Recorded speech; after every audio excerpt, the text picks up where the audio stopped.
Guys ఇదైతే మనం మంచిగా కరివేపాకు పొడి అయితే చేసుకుందాము. మన హెయిర్కి అయితే హెయిర్ గ్రోత్కి అయితే చాలా మంచిది అనమాట. మీరైతే రోజు ఒక బయట అయితే కరివేపాకు పొడితో స్టార్ట్ చేయండి. మీరు ఫుడ్ తినేటప్పుడు ఆఫ్టర్నూన్ అయినా పర్వాలేదు, లేకపోతే ఈవినింగ్ అయినా పర్లేదు, తినండి, మంచిగా ఉంటుంది. ఫస్ట్ వచ్చేసి నేనైతే ఇక్కడైతే 2 టేబుల్ స్పూన్ ఆయిల్ వేసి చేసుకొని 1/2 కప్ శనగపప్పు అండ్ 1 కప్ మినప్పప్పు అయితే యాడ్ చేసుకున్నాను.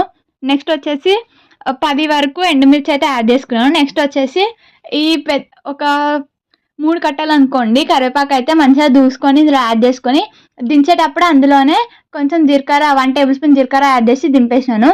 ఇక్కడైతే నేను ఆల్రెడీ ధనియాల పొడి వేసి పెట్టుకున్నాను కాబట్టి ఆ ధనియాల పొడి 1 టేబుల్ స్పూన్ యాడ్ చేసినాను. లేకపోతే మీరు అది కూడా వేయించుకోవాలి పప్పులు వేయించేటప్పుడే.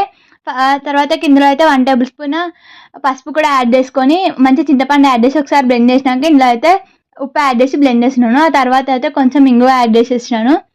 ఇంకా అంతే. మనమైతే ఈ పౌడర్ని 6 మంత్స్ వరకు ఫ్రిడ్జ్లో అయితే స్టోర్ చేసుకోవచ్చు.